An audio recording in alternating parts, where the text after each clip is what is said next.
Hey all, Mike Echols here, Citizens for a New Louisiana, and yesterday was a fantastic day in the legislature. Well, it was really the House Health and Welfare Committee, but a lot of you great patriots showed up. We invited a number of folks to come out. We had about 30 or 40 show up at our Baton Rouge office to get some biscuits and things before the meeting at 10 a.m. yesterday. A number of you came in a little late and went straight to the meeting, which is great. It was standing room only. In fact, there was overflow in another committee room. There was overflow in the Attorney General's office. It was fantastic. I want to say the testimony or a combination of everything, public comment, all of the above, ran well past 6 o'clock in the evening. I didn't stay for the whole day. I went out for the morning. I left around noontime. But thank you for sticking it out, and thank you for letting your voice be heard. Now, what I want to bring to your attention today, we posted earlier the full video of Mike Echols, half hour, talking to Dr. Kanter of Louisiana Department of Health. It was fantastic. If you got in a half hour and you want to watch it, absolutely do that. If you don't, we're going to give you a shorter version here, just catching a couple of the key things that I really enjoyed. Check this one out. This is Mike Echols showing the entire room that Dr. Kanter has no idea what the Department of Health has been putting out to the general public for I don't know how long. Check it out. Number 7, I believe, was the flu is a leading cause of death in children. I don't know. I don't know. How can you not know what y'all sent out? That's. Excuse me, Representative Echols. I can't quote every single piece of document that was sent out by the department. I've got copies of your mail here, and I'll provide it to you so you can read it, and I'll print off the email in a second, but I'm not going to have time to ask you the questions about that if you haven't seen it. All right, so for the next section, Representative Echols has to start setting the table, building the case for the points he's going to be making down the road. The next question is, of all of the schools in the entire state of Louisiana, which ones have to comply with this arbitrary rule that you guys are just coming up with today? Check this one out. Kind of give me the gamut of who you expect to comply with the rule that you're trying to make. To public and private schools. So all public and all private schools in the state of Louisiana would have to comply with your rule. So the answer is everybody has to comply. Everybody. So why the Department of Health has nothing to do with this is beyond me. But the Department of Education has nothing to do with this.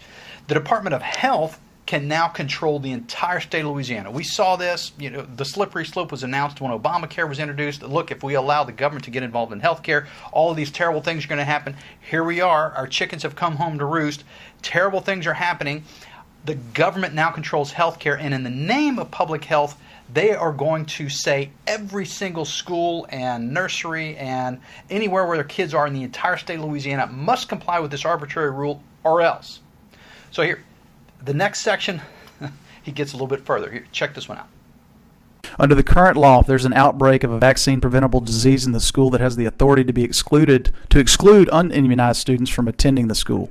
So basically, under the current law, can, I guess, the school exclude unimmunized students based on y'all's rule?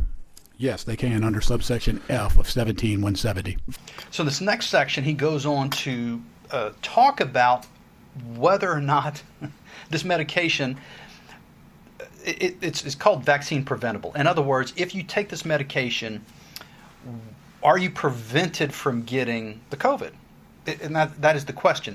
They don't answer it, though. Here, check this out. There's going to be 2 of these sections back to back. I'm just going to wrap it up. Is this vaccine, does it create an opportunity, like these other vaccines, as preventable diseases, your testimony was, like in 2 of the other disease types? No, it still can be communicated to other people. If you get COVID, other people can get it even if you have the vaccine. Is that correct? You are less likely to transmit to others if you're vaccinated, but like other diseases and viruses and vaccines, you're not 100%. So the answer comes back, no, COVID is not vaccine preventable. Now, he answered it without saying the word no. He said it's not 100%, which, I don't think anything's 100%. But the idea here is, and what Representative Echols is talking about, is the law specifically mentions vaccine preventable, which we've made the case, they've made the case, COVID is not vaccine preventable. So the next question is, what happens after you've determined there's an outbreak? Oh, by the way, what's an outbreak? For the record today, what do you deem an outbreak? For COVID, typically it has been 2 or more cases within a 14-day period, and that has been within a specific setting, such as a work site or a school, a nursing home, for example. An outbreak is considered to be a single case in those settings. What is an outbreak? One person. One person is an outbreak. At the entire University of Louisiana Lafayette, one person is an outbreak. At the entire Louisiana State University, one person is an outbreak. Oh, I'm sorry, that was nursing homes. No, 2 people is an outbreak. So we are currently in an outbreak because obviously there's got to be at least 1 or 2 people at the university here locally or at any school at any given moment that's got the COVID, right? So the next question gets a little bit more interesting. So what happens if it's an outbreak? We've got 1 person in school with it, and we don't shut down the school, or we don't tell anyone who we don't have documentation. Fourth Amendment, by the way. Fourth Amendment is we are supposed to be secure in our persons and our papers. The government isn't entitled to know everything about us. Yet they're going to violate the Fourth Amendment, say you have to provide proof of vaccination, not that you're immune, but that you have received a shot.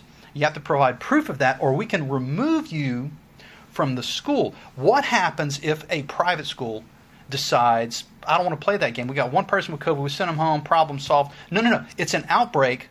What happens if the school doesn't immediately send home everybody that hasn't received the COVID vaccine? This is interesting. Check this one out. What action can LDH take against public schools if it does not prohibit in-person attendance of unvaccinated children under the new rule that you're creating? Ramifications. I want to know what ramifications are. I mean, don't want to really get into what may or may not happen with the state health officer. What I can tell you is under those code articles that I've read to you, I mean, he has exclusive jurisdiction, control, and authority to isolate or quarantine for the care and control of communicable diseases. I mean, we haven't discussed yet what we may or may not do. So you're setting a rule, but we don't know the consequences of those rules. Well, no, I just told you what the consequences were. I mean, there is a wide variety of what the state health officer can do. I mean, he can issue emergency orders. They can shut the school down. I think that is something, to me, that's something that the state health officer can do. All right, so here we go.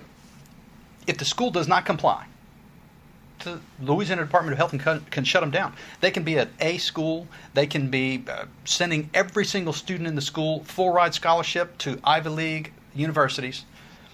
But the Louisiana Department of Health can arbitrarily now shut down the entire school because 1 person has COVID and we don't know the vaccination status of every single person at the school. Therefore, you're in violation. You're shut down. You cannot operate. Tell me that doesn't sound like tyranny. Tell me, and I'll call you a liar. Anyway, moving on. Last point. This one, I think, is the most solid point of the day. What happens if parents refuse to give their child the COVID shot? This will shock you. If the parent refuses to vaccinate a child, will law enforcement be called to remove that child? And the answer to that is I cannot see us calling law enforcement to... But you could see an instance where a local school official might have to call in law enforcement? Possibly. Like I said, anything is possible. All right, so there you have it. They're going to call the cops and maybe Child Protective Services, and the SWAT teams and the helicopters are going to arrive at your house and pull your kids out of your house. That is within the realm of possibility. So you tell me what you think.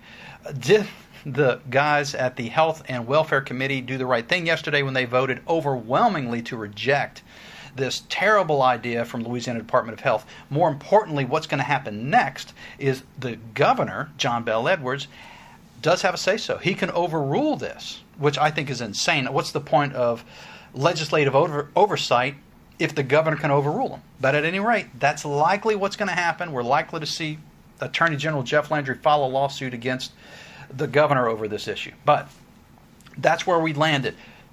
If you'd like to see the whole thing, the whole half hour, check it out. It is the link is going to be posted below. Otherwise, hey, comment below. Let me know what you think. And look, do me another favor. Send Mike Echols a great big thank you for this tremendous, tremendous questioning and revealing answers he was able to get out of Dr. Kanter and Louisiana Department of Health. Until next time, take care. See you then.